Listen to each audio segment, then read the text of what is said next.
Hello, everybody. This is going to be a brief explanation of our fire turnout time response report, quarterly report. We're going to go over what this report is, why we create this report, why we're generating it, how it can be used, and then we're going to review the actual report, go over the different items in the report. First off, the report is generated every quarter by the Mayor's Office of Quality Control and Performance Management. That's a group of data analysts and statisticians that this is what they do. They create this report for us. They helped us put it together, and they generate it every quarter for us. What this is measuring is turnout times.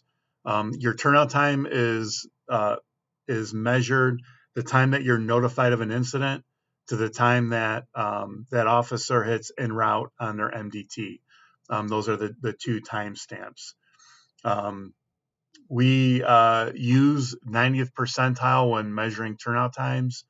Percentiles are what's required to be used by the NFPA, by international accreditation, by ISO. It's a better use.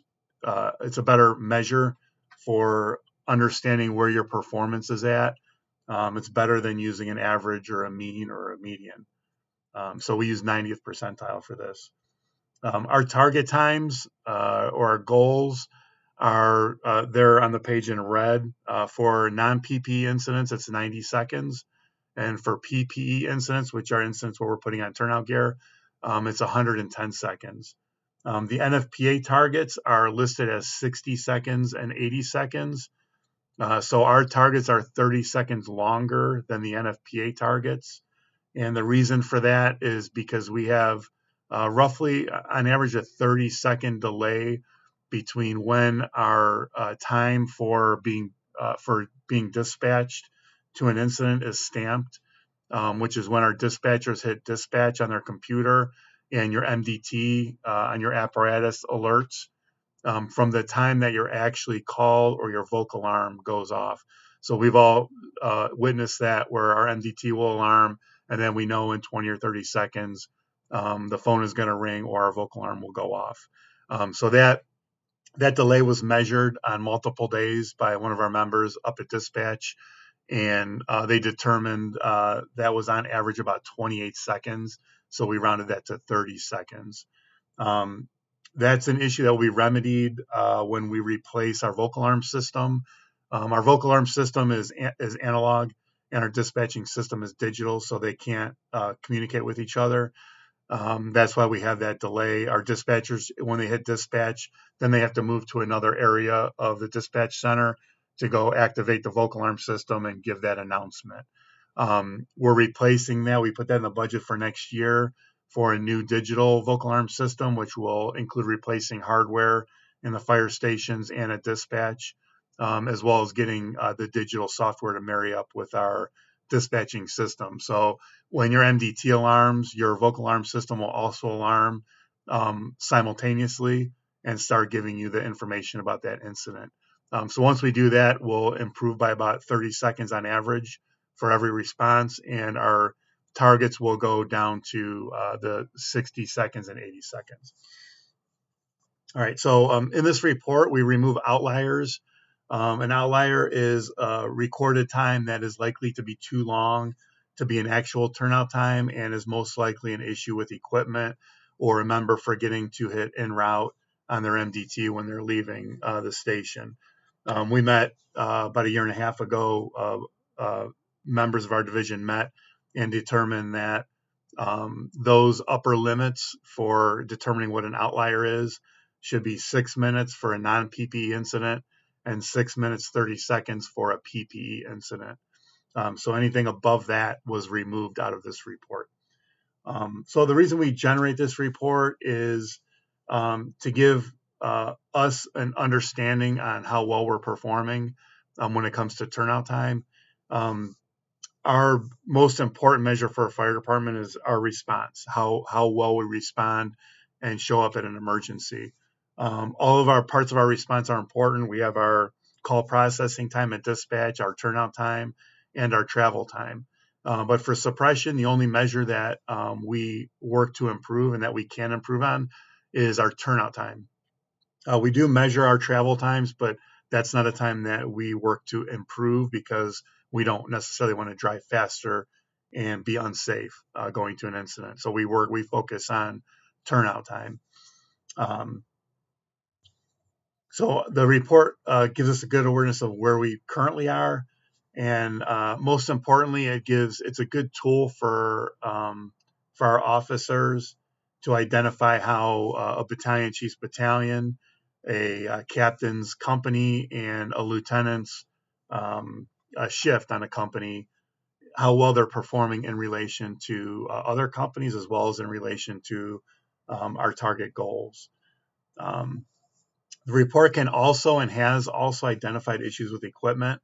So when we see the same company on all three shifts is performing unusually poorly, we want to investigate that to find out if there's an issue with equipment, which in one case there was an apparatus that had leaking air lines in their brakes. So they had to start up their truck and wait 20, 30 seconds for the air to build up before they can leave. So a report like this will identify issues like that so that we can become aware of them and get those fixed. So now let's go over this report here briefly. Uh, Here we have, starting out, we have the overall turnout times quarterly. So this graph, along with the next one, has a visual explanation of the data as well as a chart where you actually just have the numbers. These are giving the same information, it's just done in a different format. So as far as for the graph here with the bars, on the left here, you see the first quarter represented with two bars, an orange and a gray one. The orange bar represents the 90th percentile time for the entire division for PPE incidents, and the gray represents the 90th percentile time for the entire division for non-PPE incidents, which you can see is 178 and 170. Then we have quarter two here, which is the next two bars, which also give PPE, which was 159, and non-PPE, which was 151. Um, so this is our current 2021 report at the time of this recording, and you can see we had significant improvement there, about of roughly 20 seconds, almost 20 seconds, in both of our response measures, our turnout time measures. So that's a significant improvement there. One thing you can notice in this, and what is helpful for officers looking where we can improve things, is that the difference between our PPE and non-PPE turnout times in these two measures is only 8 seconds. We expect it takes more than 8 seconds to put on turnout gear. Um, we expect it takes us around 20 to 30 seconds. So what that tells us is that we likely can improve on our non-PPE responses because our PPE responses we're actually moving a little faster um, with only an 8-second difference between the two of them. All right, so now we have it broken down by shift. And again, here is the bar graph broken down by shift. We have quarter one here and quarter two next to it to the right. And just like the last report, we have the orange bar represents PPE incidents, 90th percentile, and the gray represents non-PPE incidents. The difference here is we have A shift, PPE and non-PPE, and then B shift, and then C shift for the first quarter. And then next to those, we again have the A, B, and C shifts for the second quarter. So this gives shift commanders an idea of how well their shift is performing in relation to other shifts as well as in relation to our targets. And then below that, you have that same data displayed in a chart instead of the graph. All right, and our final graph here is turnout time for quarter one and quarter two displayed, broken down by battalions. So we have all 5 battalions here. Battalion 2 is green, Battalion 3 is orange, 4 is red, 5 is purple, and Battalion 6 is pink. So let's focus on Battalion 2 to go over the different colors. So the dark green bars or the solid green, are quarter one. The dark green on the left is PPE incidents, and dark green bar on the right are non-PPE incidents. And then right next to those, you have the respective PPE and non-PPE incidents for Q2 in the lighter or broken green bars.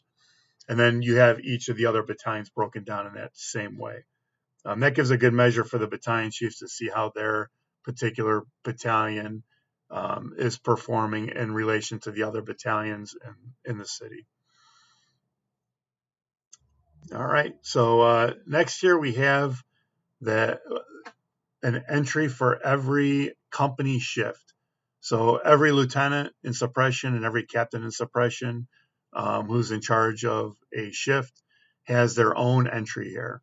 And they're listed in ascending order.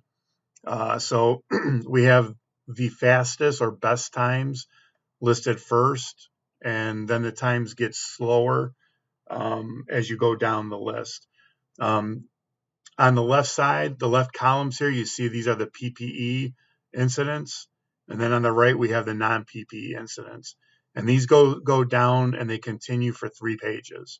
So at the end of page 2, or at the end of this page, the next page picks up with the next unit.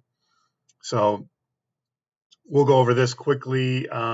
So the best response time for PP incidents in this case was Engine 42B shift, and they had a 90th percentile time of 114 seconds for PPE incidents.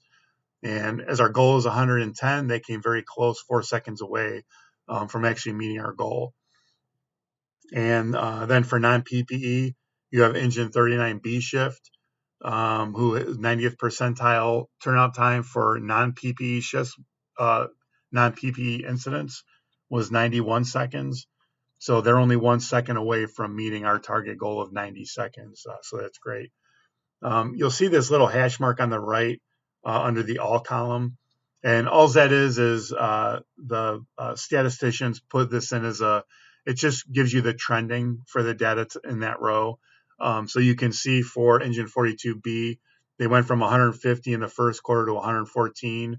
So you can see that hash mark goes down because their time is trending down, which is an improvement in performance because it's a faster time.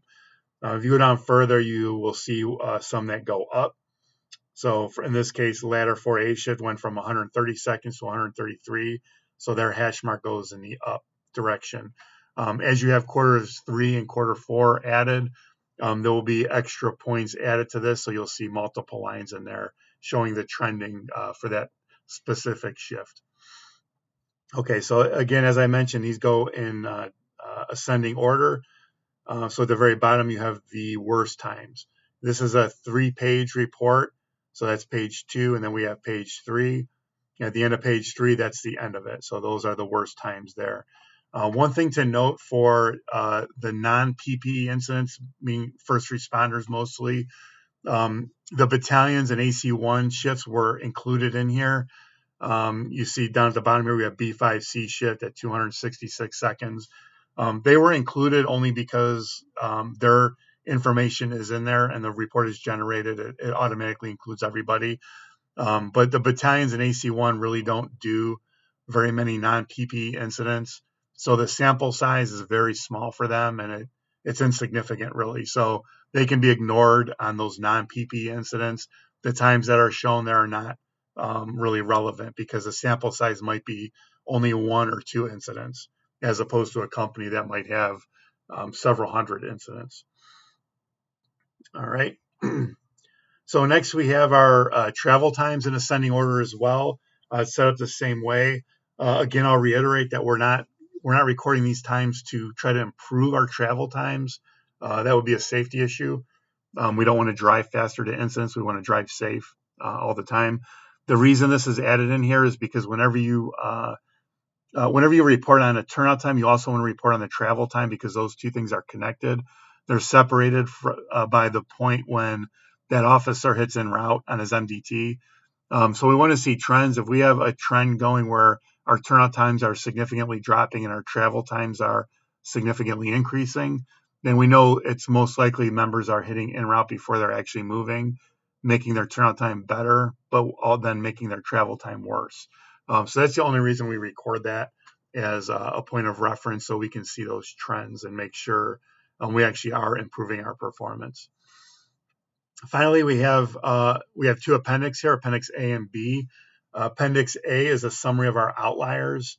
We'll go to the last summary here, which is Q2, which is the most recent quarter, the current quarter.